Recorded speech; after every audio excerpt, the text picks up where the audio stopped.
Oi, tudo bem contigo? Eu e a pastora estamos aqui para falar contigo sobre um livro, As 5 Linguagens do Perdão. E a cada vídeo, que começa hoje o primeiro, nós vamos abordar um capítulo.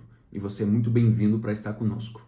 Então, nosso objetivo com esse vídeo é que a gente consiga ajudar vocês a aprimorar o entendimento de vocês, a facilitar o entendimento, a facilitar tirar alguma dúvida, alguma questão que vocês não compreenderam muito bem. Então, ele não é para descartar a leitura do livro, porque nós vamos fazer simplesmente uma facilitação aqui. A gente não vai ficar falando, dando muitos detalhes ali Nem vamos ler o livro, né? Sim. Então, ele é justamente para pegar os tópicos mais importantes e mais complicados de entender e facilitar para vocês, para que seja um a mais, um extra, para ajudar e agregar no estudo de vocês.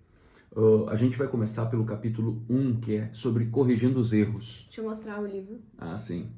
Só pra... Gary, como é que é o sobrenome mesmo? Champman. Champman. É do mesmo das 5 linguagens do amor. Isso mesmo. Então, capítulo 1 que a gente vai começar, se você já leu, você vai compreender mais, senão depois você pode ler o capítulo e ouvir aqui e ver o vídeo. Corrigindo os erros. Esse é o nome do primeiro capítulo, Primeiro né? capítulo. E o primeiro capítulo ele começa a explicar um pouco o porquê que a gente se sente ofendido, o que é de fato o liberar perdão, o pedir perdão, por que se pede perdão, né? Então ele vai explicando ali que cada pessoa, na verdade, a sociedade, cada pessoa tem um senso de justiça, de certo e errado, um senso moral, o que é certo e o que é errado. E esse senso de justiça ele é baseado socialmente, pela cultura de cada um. Exatamente. Alguns chamam de moralidade, alguns chamam de consciência, mas tudo se refere à mesma coisa, que é a pessoa absorver os conceitos, princípios e a partir desse fazer julgamentos ou pré-julgamentos daquilo que ela vive no seu círculo social. O que a gente está falando aqui, o que o autor está querendo falar aqui, são de relacionamentos profundos, né? A gente não está falando de relacionamento de uma pessoa que te ofendeu e saiu da tua vida. A gente está falando de relacionamentos mais próximos, porque a gente se sente, quanto mais próximo é o nosso relacionamento, mais ofendido a gente se sente com aquela pessoa. Por quê? Porque toda vez que a pessoa faz alguma coisa que passa dos limites, desses limites estabelecidos pela moralidade, faz com que a gente acabe tendo uma dificuldade de se relacionar com essa pessoa. Então a gente se sente ferido, a gente se sente magoado, a gente se sente traído, a confiança. Por quê? Porque para nós aquela pessoa era uma pessoa de uma zona de segurança, de uma zona onde a gente abriu um limite maior da nossa vida, seja familiar, seja mãe, seja pai, seja irmão, seja cunhado, seja amigo, seja colega de trabalho, aquela pessoa que a gente tem dentro do nosso círculo de relacionamento, que é uma pessoa que a gente vê diariamente, que a gente abriu mais os nossos limites. E essa pessoa, a gente se sentiu traída, ofendida por algo que ela disse ou que ela fez, que a gente acha que realmente aquilo ali atacou o meu senso de moralidade. E essa questão, ela varia de pessoa para pessoa. Nós precisamos entender isso. E o que é o perdão em tudo isso? O perdão é um apelo que nós fazemos para aquela pessoa que nos feriu. Na realidade, o perdão é um instrumento de reconciliação, e isso a pastora vai falar um pouquinho mais e explicar para nós.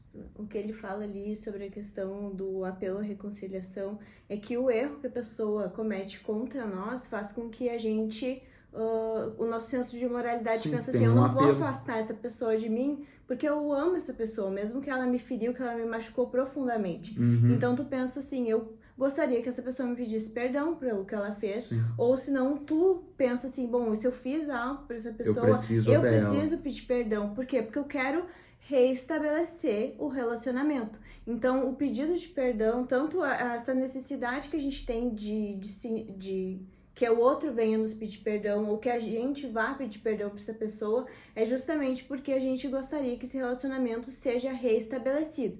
Então é tipo, se é uma pessoa que te ofendeu, que te magoou, mas é uma pessoa que saiu da tua vida, normalmente a gente fica tipo assim, a gente fica ofendido com aquilo ali, né, se incomoda, a gente entende que precisa liberar perdão pra essa pessoa, mas a gente tipo, vai. Não precisa que essa pessoa venha pedir perdão e tal, porque é uma pessoa que tu não quer mais dentro da tua zona de conforto, ou é mais fácil liberar esse perdão porque não é uma pessoa que tá dentro dessa zona de relacionamento íntimo, né? Então, quanto mais íntimo o relacionamento, mais a gente se sente ofendido. Então... A gente vai para aquela parte do primeiro capítulo que Jesus, o autor fala sobre o que Jesus explica e também o que Deus espera, o que é o perdão para Deus, para essa compreensão maior. A nossa preocupação é se você entendeu bem claramente ali o que ele fala, porque foi um ponto bem chave desse capítulo, que eu e o pastor achamos assim, que foi o ponto mais importante de todos eles. Que ali ele fala sobre, será que você tem a capacidade de perdoar alguém que não te pediu perdão? Tem como fazer isso? Tem. Tem ou não tem? Então eu vou ser bem sincera, eu sempre achei que tinha. Porque, na verdade, o liberar perdão é uma decisão. Tu decide liberar perdão para alguém.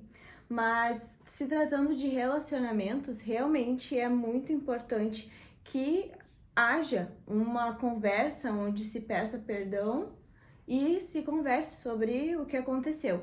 E a gente vai explicar, então, biblicamente por quê. Que ali ele explica biblicamente por quê, né? Então, ele disse que muitas vezes a gente entende a passagem ali de Mateus como uma justificativa para, eu tenho que assumir a responsabilidade de liberar perdão para aquela pessoa. O que diz ali em Mateus 6,15? Mas se vocês se recusarem a perdoar os outros, seu Pai não perdoará seus pecados. Então, o que a gente começa a entender e que a gente sempre acreditou é que a gente precisa liberar perdão para as pessoas para que Deus nos perdoe também. Exato. E isso tem que ficar muito bem claro, muito bem definido nesse texto, porque tem todo um contexto aqui, e esse contexto fala sobre relacionamento com Deus e sobre nós pedirmos perdão para Deus.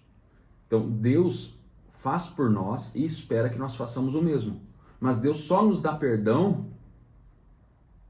se nós pedimos o perdão para Ele. E esse é o ponto-chave para você prestar muita atenção a partir de agora daquilo que a gente vai falar. Então, em Efésios 4,32 e em 1 João 1,9, fala que a gente tem que confessar os nossos pecados para Deus e aí Deus nos perdoa no momento que a gente confessa os nossos pecados para Ele. Então, nada no Novo, ali ele fala no livro, que nada no Novo e no Antigo Testamento indica que Deus perdoa os pecados das pessoas que não pedem o perdão para Deus. Sempre tem o se confessar, né? O se arrepender, que envolve a confissão. Então, sempre tem uma posição da pessoa que está errada diante daquele que ele cometeu a injustiça, num ato de humildade, de reconhecer que fez errado e ali pediu perdão. Aqui ele dá um exemplo, né? Quando um pastor, né, um obreiro, um líder ou um amigo diz para uma esposa que foi traída liberar perdão para o esposo, sem que o esposo tenha pedido perdão, libera perdão para o teu esposo e tal. Ele está sendo errado, biblicamente falando, porque na verdade é um relacionamento. São pessoas que estão convivendo num relacionamento. E aí entra esse ponto aqui, que o objetivo do pedido do perdão é a reconciliação. Sim, se tu não quer reconciliação, tu não vai pedir perdão. Mas no momento em que tu deseja que haja uma reconciliação, às vezes não uma reconciliação do matrimônio, mas uma reconciliação da amizade, né, do perdão. Muito obrigada. Enquanto a pastora vai bebendo, eu vou falando. Então, isso é muito importante você entender muito bem esse ponto. O que acontece? As pessoas confundem o não deixar aquela ofensa se tornar uma mágoa com liberar perdão. A gente usa o termo até, liberar perdão o liberar perdão é lançar sobre Jesus todas as ofensas. Então, você precisa compreender, entender que o liberar perdão é não ficar com a ofensa para nós. Agora, realmente o perdoar é somente quando a pessoa que te ofendeu pedir perdão. Porque é o que Deus faz com a gente. Exato. Quando a gente confessa, ele nos perdoa e a gente precisa fazer isso pro próximo. Hoje eu estava lendo Levíticos e em Levíticos fala, quando a pessoa toma consciência de que fez um pecado, que cometeu um pecado, aí ela está impura. Então, tipo assim, a pessoa cometeu ali na inocência, beleza, mas no momento em que ela toma consciência, o que eu fiz foi um pecado. Precisa ir lá e pedir perdão pra Deus, né, nas formas. E a mesma coisa, às vezes a pessoa ofende a outra, né, não estamos falando aqui de um caso extraconjugal, porque moralmente todo mundo sabe que isso é errado, mas vamos supor que a pessoa ofendeu a outra e não está sabendo. Então, no momento em que ela entende, olha, eu realmente preciso, né, pedir perdão pra essa pessoa, ou eu realmente ofendi essa pessoa, eu preciso ir lá e liberar perdão E aí pra ela. entra aquele outro texto que Jesus fala, se alguém tem alguma coisa contra ti, vai até a pessoa e te reconcilia com ela. Mas só vai até a pessoa para dizer que ela fez algo contra ti. E isso é interessante porque muitas vezes nós vamos esperando que a pessoa já esteja com essa consciência. E muitas vezes não está. Nos capítulos A gente vai adiante, falar sobre isso. o autor explica como que a gente faz para pedir para falar para o outro, né, que o outro nos ofendeu. Nos próximos capítulos. Nos próximos capítulos. Então, estamos falando, né, quando há um pedido de desculpa. Então, Jesus nos ensina que a gente precisa pedir perdão para a gente conseguir se relacionar com aquela outra pessoa. Então, tem mais alguma Vendo coisa? as nossas anotações. Tem mais alguma coisa que tu quer ver? Quando a gente pede perdão, a gente está assumindo a responsabilidade daquele relacionamento, né? E isso é muito importante a gente entender, porque sem essa consciência, o pedido de perdão ele se torna apenas um objeto de uso moral. Tipo assim, vou pedir para deixar as coisas tranquilinhas, para minha consciência não ficar me perturbando. Não. O perdão ele tem o objetivo, além disso, de trazer restauração. O perdão porque o que é o perdão de Jesus? O perdão de Jesus é restauração. O perdão de Jesus não é apagar nossas dívidas. Ele apaga as nossas dívidas para que a gente possa ter novamente um relacionamento com Deus. Então, essa é a parte que nós precisamos entender, que não tem como exigir um pedido de perdão para uma pessoa se ela não quer pedir perdão. E nós também não somos obrigados a perdoar alguém que não tem uma decisão de arrependimento. Muitas vezes a gente força um pedido de perdão da pessoa, eu já vi isso, não sei se tu já viu, força um pedido de perdão da pessoa, para quê? Não, tá tudo bem, tá tudo certo, mas não havia um interesse de restauração. Sim, então é isso que ele deixa bem claro nesse capítulo. Se não existe um desejo de reconciliação no relacionamento, bom, aí não precisa se desgastar à toa. Mas aqui o que ele tá falando aqui, esse livro ele é para quando há uma ofensa e relacionamentos eles são assim, a gente erra com as pessoas, porque o que é o pedido de perdão? Tu pede perdão quando tu sabe que tu cometeu algo contra alguém. Tu se sente ofendido quando tu prejudicou essa pessoa, seja o tempo dela, seja financeiramente, seja moralmente, né?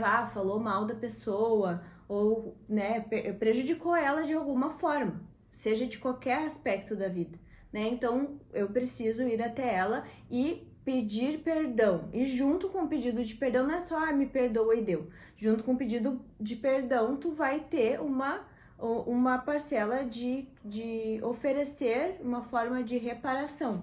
Porque não é só pedir perdão e deu. Se tu roubou dela, tu tem que reparar esse erro. Se tu tirou o tempo dela, não tem como tu reparar esse erro, né? Mas tu vai ter outras formas de demonstrar o teu arrependimento. E isso, nos próximos capítulos, vai ser falado bastante sobre isso.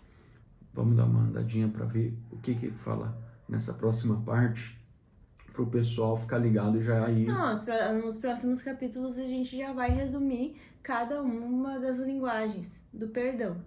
Então a gente vai falar especificamente agora no próximo capítulo, no próximo vídeo, sobre a primeira linguagem de perdão, que é a manifestação de arrependimento. Então é muito interessante, por quê? Porque cada pessoa, assim como cada pessoa tem uma linguagem de amor diferente, cada pessoa tem uma linguagem de pedido de perdão diferente. Porque não sei se já aconteceu com vocês, vamos dar um exemplo. Eu pedi perdão para uma pessoa e a pessoa continuou ofendida comigo. Ah, é porque a pessoa não quis me liberar perdão. Não, é porque ela não viu sinceridade na minha forma de expressar. Por quê? Porque para ela a forma com que eu expressei não é a forma com que ela se identifica. E isso realmente faz toda a diferença. Ah, mas a gente precisa aceitar o perdão se a pessoa pediu perdão. Sim, a gente consegue aceitar o perdão no momento em que a pessoa pediu perdão, com certeza. Só que para restabelecer a relação, tu precisa ter verdade dentro daquilo que a pessoa disse, porque a pessoa quebrou tua confiança. Então, para tu conseguir realmente tocar o coração do outro e restabelecer esse relacionamento, precisa haver uma conexão, tu precisa saber como falar o idioma dela. Porque tu falar, me perdoa, a pessoa não, se não for aquela ali a linguagem dela, ela não vai entender. E é muito nítido quando a gente começa a ler os capítulos, porque a gente começa a pensar na nossa vida, em situações que aconteceram, em pedidos de perdão que houveram, e tu vai entender por que ainda há uma mágoa sobre aquele assunto. Se tu decidiu perdoar, essa pessoa te pediu perdão, por que ainda há uma mágoa em relação àquilo? É porque a pessoa não pediu perdão dentro da linguagem que tu ouve, né? Então é muito interessante entender isso, porque isso vai aprimorar os relacionamentos. Vai aprimorar vai melhorar o relacionamento do casamento, o relacionamento com as pessoas que tu ama, o relacionamento com os teus amigos. E no decorrer dos capítulos também tem um questionário ali onde tu faz no final para ver qual é a tua linguagem. É bem interessante. E é interessante não só você ler, mas todo mundo da sua casa, da sua família, para que isso seja algo, porque se você já compreende as 5 linguagens do perdão e as pessoas que estão à sua volta não compreendem, você ainda vai ficar mais chateado com elas, porque elas não estão pedindo, mas elas não estão pedindo da forma certa, porque elas não sabem. Então, encaminhe esse vídeo e os próximos para o pessoal, e também, eu sei que ainda tem, e também compartilhe o livro que você comprou para ler. Ah, sim. Quando a gente pede perdão pra pessoa, a gente assume a responsabilidade por aquilo ali que a gente fez de errado. Então, tu tá indo lá assumir a responsabilidade. E aí a gente porque a gente entende que a gente precisa reparar esse prejuízo. Então, os bons relacionamentos, eles são marcados pelo pedido de perdão. E é isso que a gente vai aprender nos próximos capítulos. Como fazer um bom pedido de perdão para que aprimore os meus relacionamentos. Porque às vezes pode ser assim, mas a minha mãe ainda tem uma mágoa de mim lá da adolescência, eu já pedi perdão para ela, a gente já se resolveu e mesmo assim a gente vê que ainda existe uma mágoa. Talvez essa seja a chance de conseguir reconciliar, né, de restabelecer isso. E acho que vai ser bem interessante para a sua vida e para aquilo que você quer viver em Deus. Deus abençoe você. É isso aí, pastora. Encerramos esse vídeo. Então, Deus abençoe você. Até o próximo vídeo do próximo capítulo do livro As 5 Linguagens do Perdão.